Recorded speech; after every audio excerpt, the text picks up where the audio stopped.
this touchpad on our screens, please. Okay. Now, here is an article that has been published by the Globe and Mail, which is a Canadian publication, and the article is quoting sources from the Canadian state, suggesting that Canada's security agencies suspect Modi knew of the plot to kill the Sikh activist. Okay.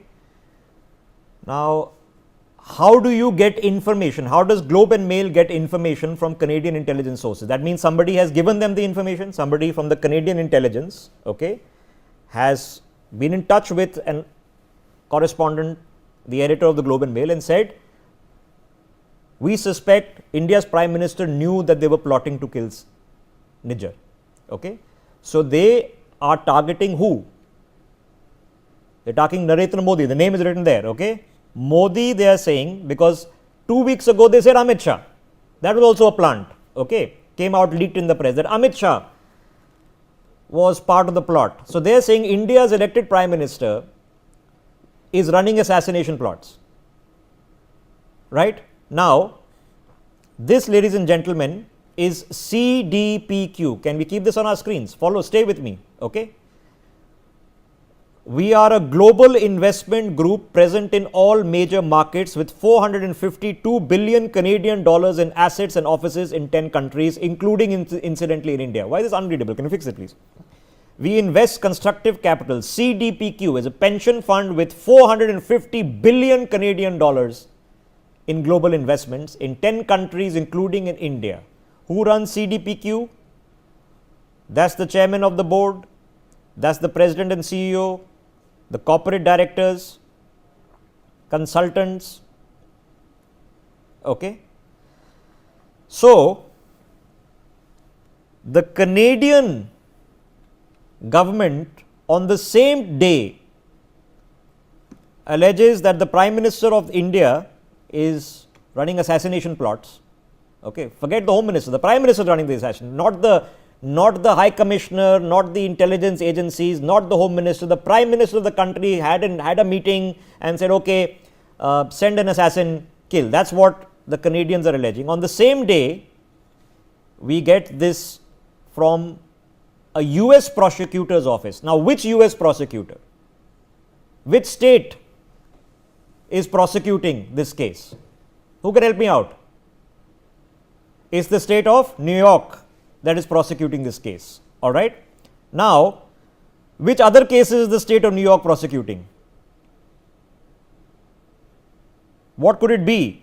Could it be the Manhattan District Attorney, which prosecuted and convicted Donald Trump in the Stormy Daniels case? Could that be one of the cases? Could it be that the Supreme Court of New York, of the New York County, the people and the state of New York versus Donald J. Trump in other cases of corruption and bribery, 34 counts of which in which he was convicted in one. Okay. So, the Supreme Court of the state of New York, here it is, New York Attorney General of the state of New York versus Donald J. Trump, and Donald J. Trump Jr. and Eric Trump and everybody else, the Trump organization, everybody else, okay, accusing them of corruption. New York Attorney General's office. Now, here's an interesting article. Sumit, I'm going to read it out. This is in Politico. How George Soros is quietly overhauling the US justice system. Correct. Okay, let me read it out. While America's political kingmakers inject their millions into high-profile presidential and congressional contests, Democratic mega donor George Soros has directed his wealth into an under-the-radar 2016 campaign to advance one of the most progressive movement's core goals, reshaping the American justice system. The billionaire financier has channeled more than $3 million into 7 local district attorney campaigns in 6 states.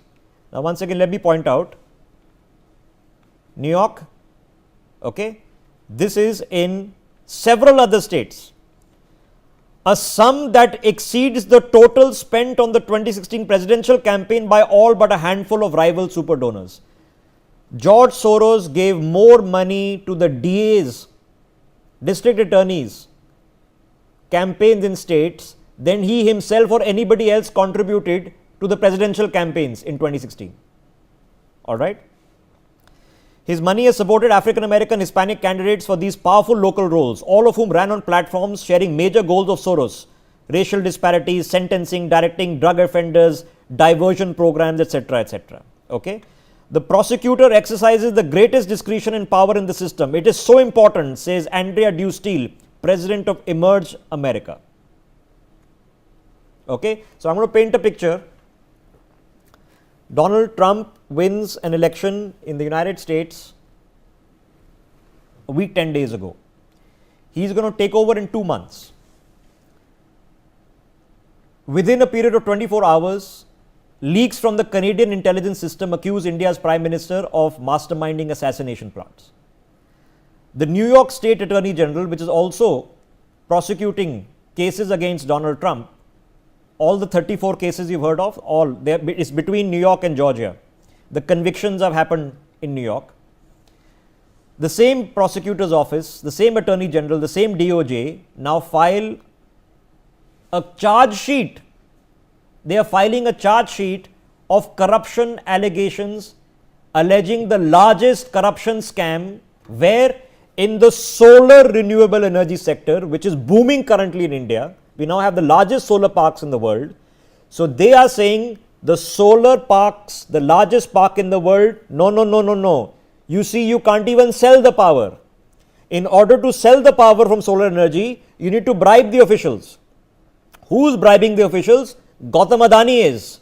And why is it our business? Well, because he borrowed money from the US for some of these companies.